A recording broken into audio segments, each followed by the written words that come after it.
అందరికీ నమస్కారం. ఈరోజు మనం ఓ చాలా ఆసక్తికరమైన ప్రశ్న గురించి మాట్లాడుకోబోతున్నాం.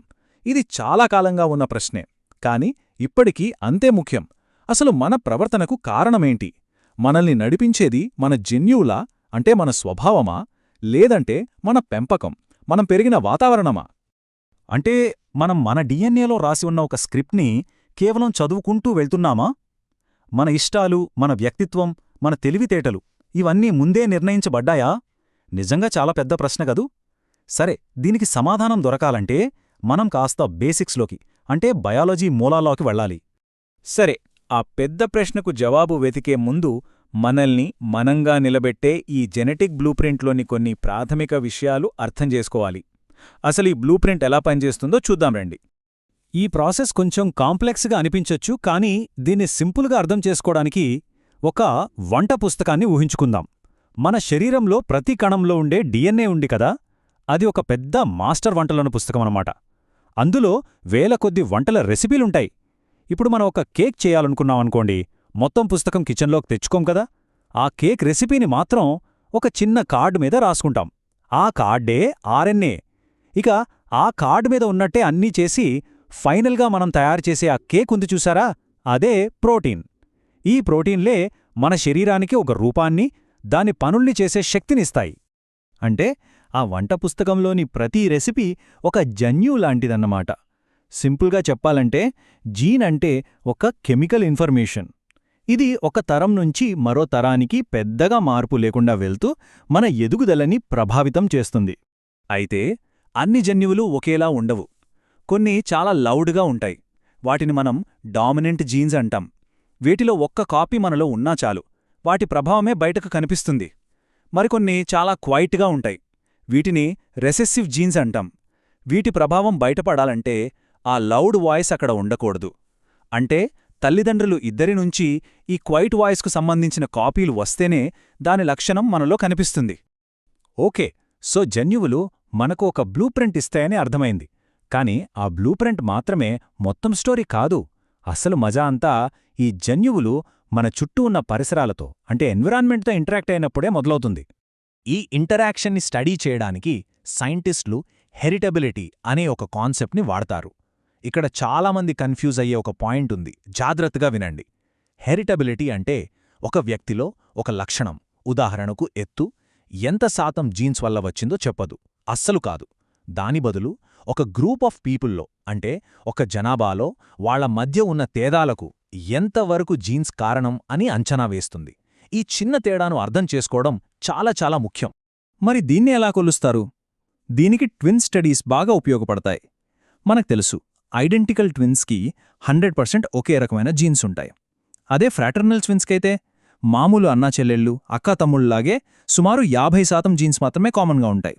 సో ఏదైనా ఒక లక్షణంలో ఐడెంటికల్ ట్విన్స్ ఫ్రాటర్నల్ ట్విన్స్ కంటే ఎక్కువగా ఒకేలా ఉంటే ఆ లక్షణం మీద జీన్స్ ప్రభావం బలంగా ఉందని మనం ఒక అంచనాకి రావచ్చు. అయితే ఈ స్టడీస్లో కూడా ఒక చిన్న సమస్య ఉంది. కవలులు, ముఖ్యంగా ఐడెంటికల్ ట్విన్స్, పుట్టకముందు తల్లి గర్భంలో ఒకే వాతావరణాన్ని పంచుకుంటారు. దీన్ని ప్రీనేటల్ ఎన్విరాన్మెంట్ అంటాం. ఇది కూడా వాళ్ల డెవలప్మెంట్ మీద చాలా ప్రభావం చూపుతుంది. కొన్నిసార్లు ఈ వాతావరణం ప్రభావాన్ని కూడా పొరపాట్న జన్యువుల ప్రభావమని లెక్కేసే ప్రమాదముంది. ఇక్కడే మల్టీప్లయర్ ఎఫెక్ట్ అనే మరో ఇంట్రెస్టింగ్ ఐడియా వస్తుంది. ఇది ఎలా పనిచేస్తుందంటే, ఉదాహరణకు ఒక పిల్లాడికి జీన్స్ వల్ల న్యాచురల్గానే కొంచెం మంచి హ్యాండ్ ఐ కోఆర్డినేషన్ ఉందనుకుందాం.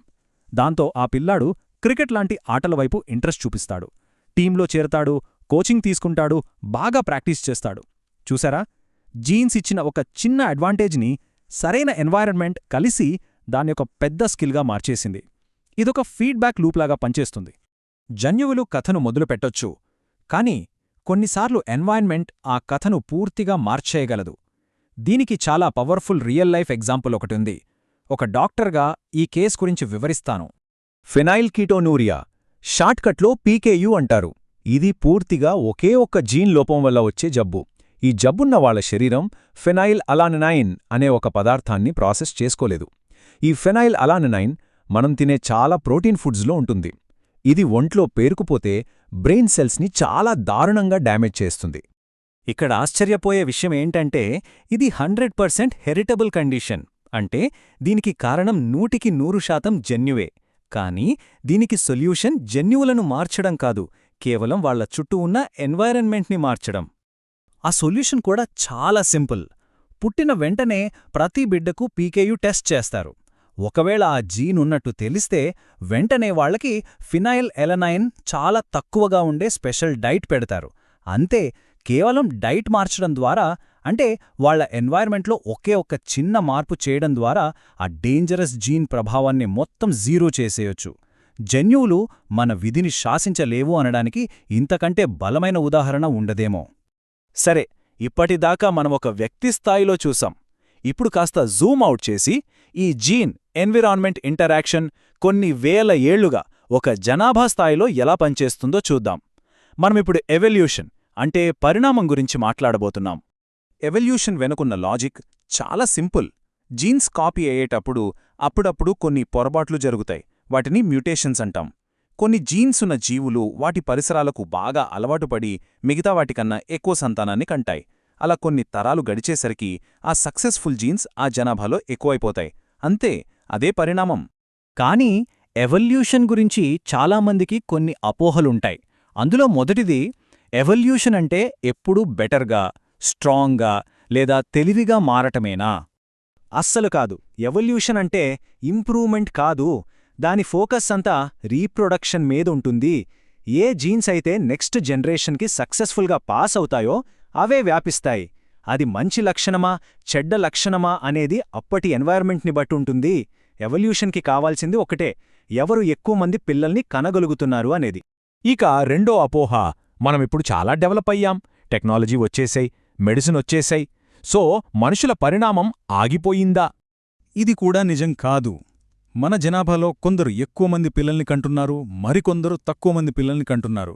ఈ తేడా ఉన్నంతకాలం మన జీన్ పూల్ మారుతూనే ఉంటుంది. సింపుల్గా చెప్పాలంటే ఎవల్యూషన్ ఆగలేదు. అది ఇప్పటికీ జరుగుతూనే ఉన్న ఒక ప్రాసెస్. సరే, మనం జీన్స్ దగ్గర మొదలుపెట్టి ఎవల్యూషన్ వరకు చాలా విషయాలు మాట్లాడుకున్నాం. ఇప్పుడు ఇదంతా మనకు ఏం చెప్తోంది? ఫైనల్గా మనం గుర్తుపెట్టుకోవాల్సిన ముఖ్యమైన విషయాలేంటో ఒకసారి చూద్దాం. మొత్తం ఈ చర్చ నుంచి మనం 3 విషయాలు గుర్తుపెట్టుకోవాలి. మొదటిది, మన ప్రవర్తనకు కారణం ఒకే ఒక్క జీన్ కాదు, లేదా ఒకే ఒక్క ఎన్విరాన్మెంటల్ ఫ్యాక్టర్ కాదు. అది ఎప్పుడూ ఈ రెండిటి కలయికే.